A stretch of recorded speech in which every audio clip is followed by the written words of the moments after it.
Jack Tidball.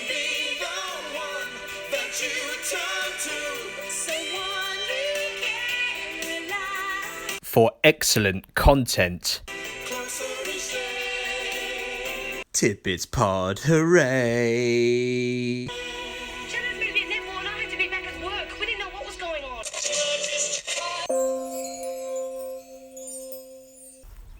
Morning, guys.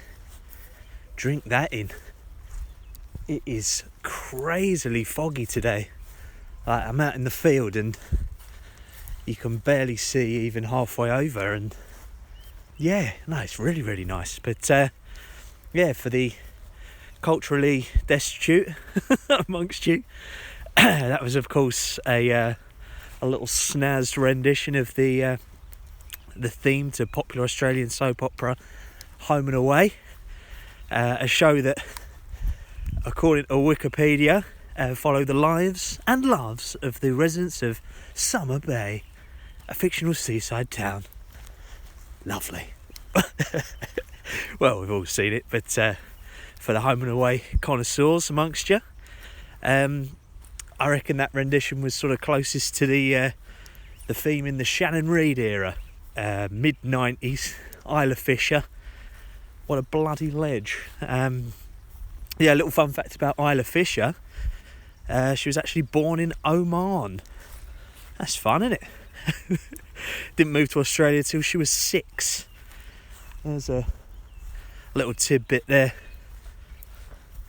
And well, that's probably the first actual tidbit on the Tidbits Pod. 10 episodes in. You can't say it hasn't been long overdue, but tell your mates. This is episode 10, and what the bloody hell should we talk about? We've got no emails in the inbox, so we're just kind of treading water for the time being. Our pal PTM's got a new track out, The Way I Feel. That's on Spotify and the like, and buy that where you can. I say it every time, but I reckon this one is my new favourite of his, and well done, Moosey, mate. Keep getting better, and I'm looking forward to the big things lined up for 2021. Very excited. What else is good? Earth to Joy is a really good podcast. Get that in your lives. It's all about sort of living better and simple tips you can do to help save the planet and all that good stuff. The latest one, which at the time of recording is episode 3, it's did this nice little breathing exercise thing in the middle. It's just got a nice relaxing voice as well, so it's a good one to have on your sleep playlist kind of thing. But obviously after you've listened once through properly, just pop it on there. You'll have a nice time. Once we're on the sort of train of recommending podcasts, no doubt you've heard it already, but I've only just jumped on the bandwagon of the Poppy Hillstead Has Entered the Chat podcast. So it's Poppy from Gossip Mongers, but she's got her own podcast, and it's so good. She goes into chat rooms, like sex chat rooms and sci-fi chat rooms and fucking, there's a weird places on the internet, and she speaks to these weirdos, and then she acts out, like she gets the chats and then acts them out later on with her chums, and it's God, it's amazing. It is really, really good. So Poppy Hillstead has entered the chat. Get that in your life. But has anyone else noticed recently the trend of people personifying 2020? Just dropped my chips on the floor. Fuck off, 2020. What else is going to happen this year, you bastard? Bloody 2020. What else has it got planned for me? The fucker. What an... just fucking... don't try and just lump all your bad shit together, or you're just going to make yourself sad, mate. But I'm not sure whether or not I'm actually against it. But I mean, not against 2020 or whatever, but I mean the weird kind of personifying thing, it's a bit strange for me. But it's like when people they give the present day a sort of moral value, as if there isn't as like I don't know, as if it's like all a big script or something. Like, it doesn't matter what year it is, they'll sort of go like, come on guys, yeah, it's 2019, why are you still debating whether it's appropriate to just wear leggings in 2019? You know, don't body shame me for showing my cock in public, yeah? Think about it, yeah? Like, oh, come on guys, why are you still looking for Joseph Kony? It's 2013, come on. Got to be looking for someone else now. Dear, just leave me alone with that claptrap. It's I think the last year that people sort of hated, like 2020, was 2016. Cast your mind back. That was a mad one, wasn't it? Like, lots of deaths of well-known people and some batshit politics. David Cameron, what a grim human. Like, people have forgotten about him already, haven't they? So, but 2012, that was meant to be the real bad one. Wasn't it, like Nostradamus and the apocalypse and all that? Or actually, wasn't it the Mayans? Whatever. I mean, all those shenanigans in 2012, like loads of. Did inspire loads of bastard sort of pop songs about it though, about the world ending. I mean, all in sort of Lloyd's bar, in check shirts, like t-shirts underneath, rascal sort of fringes. Oh, everyone looked good back then, but like they're all kind of just dancing on. Yeah, we're gonna party like it's the end of the world tonight. Yeah, it's 2012 tonight. So grab a girl and fucking party like you're gonna die in the apocalypse. Yeah. Oh, we're gonna party like, yeah, like it's the end of the world. We're gonna party like it's 2012, girl. Oh yeah. I mean, it's all basically that, wasn't it? Like, the world's ending, so let's bang a guy that can dance, and let's put Nicki Minaj in there as well. She was sort of cropping around sort of 2010 to 2012-ish, wasn't it? Just loving those apocalypse chats, but it's quite a nice little genre to carve out, actually. The apocalyptic bang in the club smashers. Oh dear. I mean, do you remember when songs they had the word down in it, but then they'd put an effect on the word down and it would go down. We're gonna tear the club down. It happens way more than you think. I'll try and think of some examples, but not now. Oh no, TikTok on the clock. What was that? Oh, today I'm gonna sing TikTok by Acacia. Oh, that's a pretty grim video, but yeah, that does it, doesn't it? But yeah, those are the days of dubstep. I mean, what the hell happened to dubstep? Actually, I think I'm gonna put my neck out here and say, I think I actually still like dubstep. Like, I remember, I mean, like, I used to sort of have it up in uni or whatever, and then I'd come back and compare notes with my mate Dino. We'd load up YouTube and try and mix together two different songs, like with the tabs open and like turning the volume up and down. Like, that was fucking class. Like, God, like Scream, Benga, Rusko, but it would always sort of loop back round to that MLK tune. Not MLK like Martin Luther King, it's like MLK or whatever. But you're like,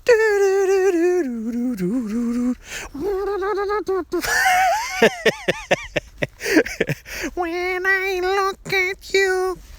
Well, if you know the song, you know the song. But yeah, that was, it was a banger back in the day. Like, a place in Croydon called the Black Sheep Bar. In for the Kill, Scream's Let's Get Ravey remix. Holy shit. And going more into like Pendulum and Prodigy and oh my god, they were good times. But I mean, this was a bit later, but do you remember that Magnetic Man tune called The Bug? Like, it started out with that weird sort of whispering, robotic lady, and it was like, I am the bug in your global community. Like, really weird little robot voice. And then there was the deep guy that came in after the guy robot, I assuming gender, never a nice thing, but when all of our minds collide, you will confide, everyone stays inside. Like, that was a banger. That's probably quite relevant to lockdowns and stuff. Take evolution higher. Oh man, dubstep was the one. But I used to know all of that song, like all of the words. I'd sort of stand really close to the speakers, like in Black Sheep Bar or wherever, and then I'd be lip syncing that whole thing, like doing a sort of semi crappy little robot dance, and like sort of staring at people like I was possessed. Take evolution higher. And then like I'd only sort of move, I'd have my feet sort of fixed to the floor, and then I'd only sort of move to get like a fresh pint of snake bite or to go for a piss, and then you go home hours later and genuinely sort of baffled why you hadn't pulled. I mean, what a ridiculous child, but I'm still the same. It's just a different venue, different times. But I mean, speaking of segue, speaking of ridiculous children, I mean, to go alongside with this episode, I'm going to put up a picture on Twitter of me on a merry-go-round, if you can talk. I'll put it on Instagram as well, because I still don't know which one's better. But it's from 2003, and those are the days. That was Handsome Jack Tibble back then, 2003. I mean, I was always the first to be picked for sports. I mean, if the sport is tug of war, but still picked first and on the same. And what a little pleb I was back in the day, but simpler times. I'm just on this merry-go-round, and I think some people had sort of lost their virginities by then, and I am clearly just in the zone, man. That wasn't even on my mind. But to let me know that you've actually heard this, if you're listening now, get onto those onto the Twitter or the Instagram, and comment, or like do the quote retweet thing, and just do like a bunch of flame emojis. Like, I want to know where you're from, so put like Scotland, and then a load of flame emojis. And if you want to go the extra mile, just do a load of like where you're from, and then a load of flame emojis, and maybe some of the aubergine sort of eggplant ones. Eggplant! You know the ones. But yeah, that would be good, sort of know where everyone is and who's involved in that. But anyway, I think that's a nice place for me to make like a shepherd and get the flock out of here. I think that's a Jay-Z lyric, isn't it? Like, he goes, is it on the Blueprint? He's like, call me a shepherd, because I'm seeing pasture. It's nice. Well, I think that's in the same tune, so banging little tune, but he says, I'm packing heat like an oven door. That's why people give you the money, man. That's how you make the big bucks. But that reminds me, actually, I was listening to some really, really early Jay-Z the other day. Like, you think Reasonable Doubt is his first work, but no, like this is in 1990, and he's on an album called To Your Soul by Jaz-O, so Jaz-O. Well, that's how it is on Spotify anyway. On YouTube, the guy comes up as The Jazz, but with one Z. Anyway, type Jaz-O, The Originators, into Spotify and you'll get it.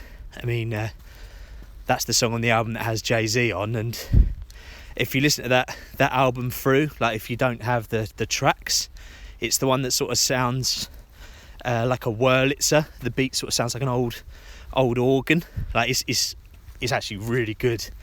But yeah, it's sort of young Jay-Z and then this guy Jaz-O, or The Jazz, sort of going back and forth, and yeah, it's a banger. Like 1990, Jay-Z would have been 21, and that would have made Beyonce 9. So look at him there in those videos and just think, yeah, that guy's wife at this moment in time is 9. Passage of time, eh? Obviously absolutely meaningless because they didn't marry then, but whatever. I was wrapping up, wasn't I? So yeah, send me a message, peeps. The email address, as you know, is tidbitspod@protonmail.com.